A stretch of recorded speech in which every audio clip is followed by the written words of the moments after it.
boss at good morning. Dito tayo sa project natin ng Dawadla Tres Masters ng Cavite. Ito yung block 7. Ayan, Linea.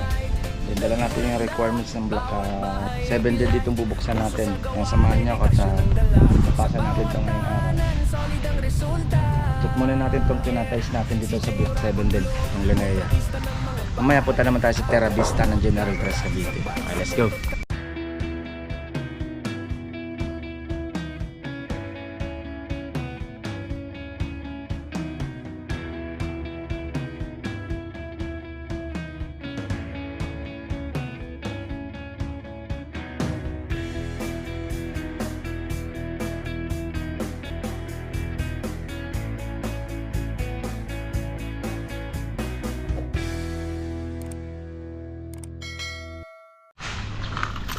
At project update tayo. Check na rin natin yung tinatiles natin dito sa second floor. Ito naman hindi naman pinamandali ni client to. Napautay-utay lang daw sa amin kahit next year pa ang tapos. Dito naman may panghasa tayo nito. Meron ka na ba panghasa? Wala pa. Sa pinag 45 ng ganito. Diyan meron ako. Pero inanong ko na yan, nilagyan mo. Oo, meron ako dyan. Bago to? Hindi yung sa gilid lang. Sa gilid lang.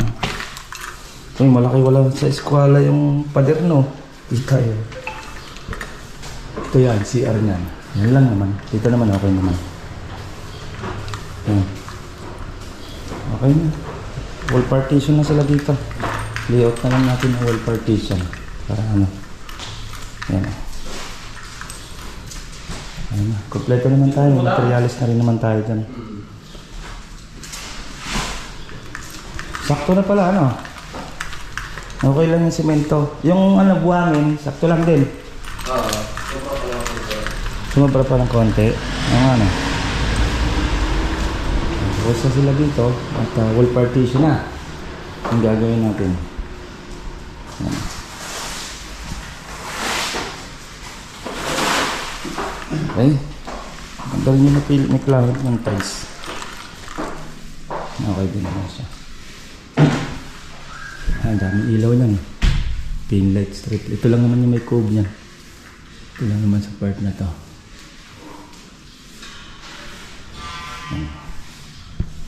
Okay na. Nabawas, check naman natin yung bubuksan natin ng Linea. At galing na ako sa office. Ang problema sa office, sarado pala pag araw ng Merkules. Lunes, Martes, open hanggang Webes, open. Hindi ko lang sure Friday, parang sarado din yata Friday. Araw ng Merkules ngayon. Binigyan na lang natin sa team at iaabot na lang naman sa office. Then bibigyan na lang sila ng gate pass. Kaya check natin yung bago natin bubuksan na Linea. Dito rin sa block 7. Malapit lang dito. Okay, let's go. Basta yung block na 7 din natin. Ito yung block. Ayan lang, yung block 7 din natin isa. Ito yung gagawin natin dito, slab. Dahil bakod sa harap. Slab tayo dito hanggang likod. Binubuksan lang yung ating ano natin to. Hindi natin naipasa ngayon dahil sarado pala pag araw ng Merkules dito. Ito slab din to hanggang dito sagad na.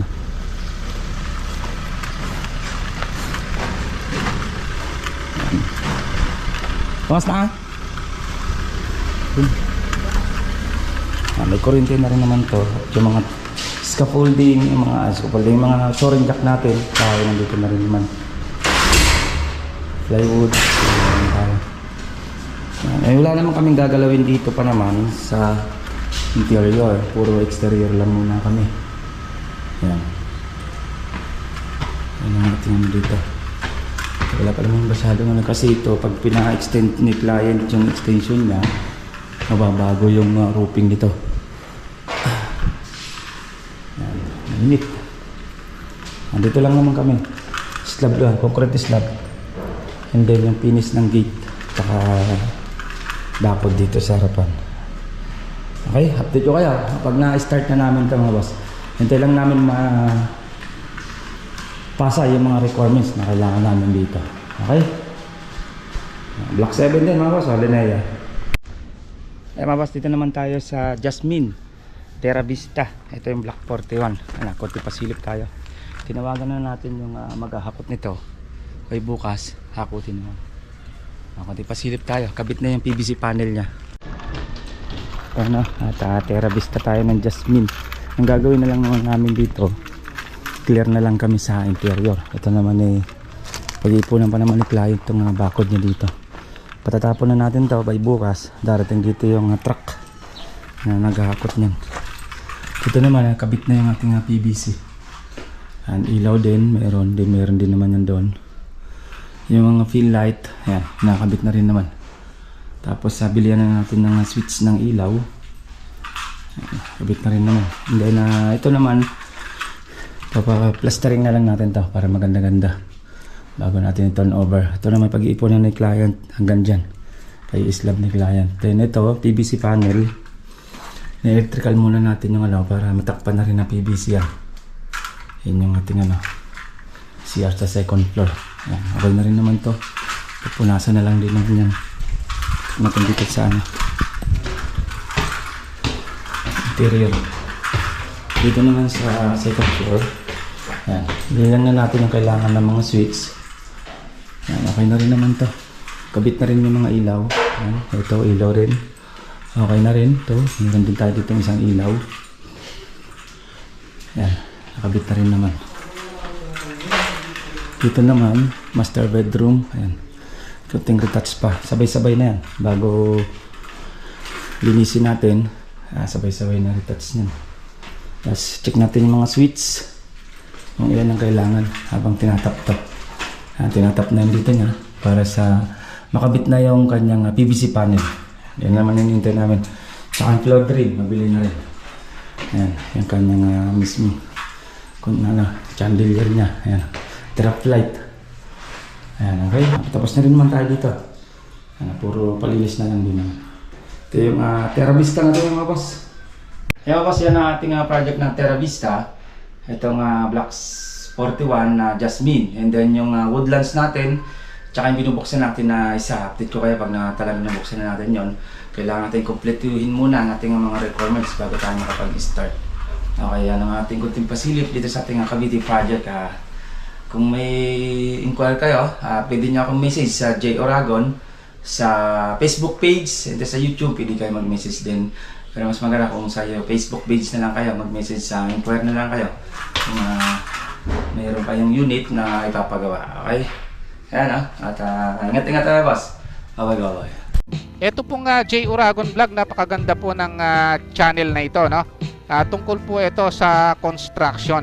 Actual construction po ang channel na ito, no? Pag pinanood nyo po ito, panalo po kayo sa channel na ito.